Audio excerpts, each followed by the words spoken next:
21वीं शताब्दी का ये युग विज्ञान का युग है। अगर इस युग में कोई आपसे भूत प्रेत की बात करे तो शायद आप उस पर विश्वास नहीं करेंगे। लेकिन कैमूर जिले के चैनपुर स्थित हरसू ब्रह्मधाम में ऐसा मेला लगता है जिसे लोग भूतों का मेला कहते हैं। यहाँ लोग घूमने फिरने नहीं आते बल्कि वो भूतों का इलाज करवाने आते हैं और यहाँ आसानी से महिलाओं को झूमते देखा जा सकता है। उन्हें ना तो होश रहता है ना कोई फिकर, वो बस मदहोश होकर पुजारी के इशारे पर नाचती हैं।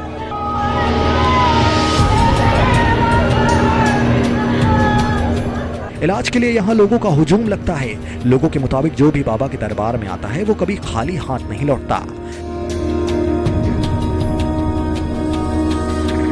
बाबा का जो विशेषता है, बाबा की शरण में सभी लोग अपने यहाँ पर जो मांग कर जाते हैं, बाबा सबका मुराद और सबका हर मनोकामना जो सिद्ध करता है। भूत हो, प्रेत हो, जिसकी औलाद और वंश नहीं चलता हो, जिस किष्ट कोढ़ी हो, जो चीज़ से बाबा में मांग कर आते हैं, बाबा उनको हर मनोकामना उनको जो सिद्ध करते हैं।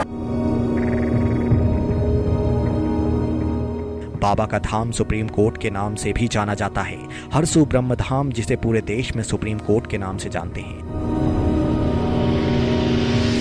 इस धाम में हजारों श्रद्धालुओं की भीड़ लगी रहती है। पिछले 650 सालों से यहाँ भूतों का मेला लग रहा है। प्रेत आत्माओं की बुरी नजर से लोगों को बचाया जाता है।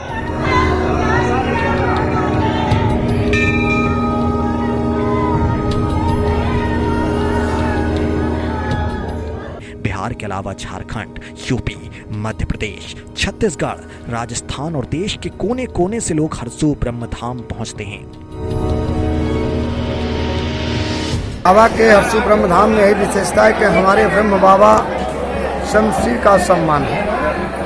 हरसू ब्रह्म बाबा के लोग बहुत दूर दूर से लोग आते हैं। हर स्टेट के लोग आते हैं। उत्तर प्रदेश, बिहार, मध्य प्रदेश, हरियाणा, चंडीगढ़, बंगाल और हर राज्य 39 राज्य के लोग बाबा में आते हैं।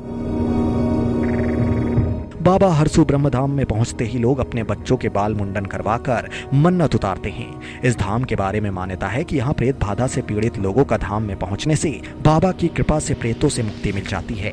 ये मान्यता वर्षों से चली आ रही है। मंदिर परिसर में मां दुर्गा के 9 रूपों को भी स्थापित किया गया है। जिन बच्चों की मन्नत होती है उसका मुंडन संस्कार धाम परिसर में होता है। कलिकाल में बाबा स्वयं साक्षात शंकर के अवतार हैं महाराजा धीराज श्री हरसू ब्रह्मदेव, जो देवों में महादेव हैं और पूरे देश दुनिया के लोग यहाँ आते हैं और 1008 ब्रह्म के मालिक हैं। पूरे भारत में 108 ब्रह्म स्थानों में से पहला हरसू है। हरसू ब्रह्म ट्रस्ट के सचिव कैलाशपति त्रिपाठी बताते हैं कि 1428 ईस्वी के दौरान यहाँ राजा शालिवाहन की हुकूमत थी। हरसू पांडे राजा शालिवाहन के मंत्री और राजपुरोहित थे। राजा शालिवाहन को पुत्र की प्राप्ति नहीं हो रही थी, लिहाजा वो चिंतित रहते थे। उनके राजपुरोहित हर्षु पांडे ने उन्हें दूसरी शादी का प्रस्ताव दिया। राजा की पहली पत्नी राजस्थान की थी, वही राजा की दूसरी पत्नी छत्तीसगढ़ की थी। शालिवाहन के दूसरी शादी करते ही उन्हें पुत्र की प्राप्ति हुई।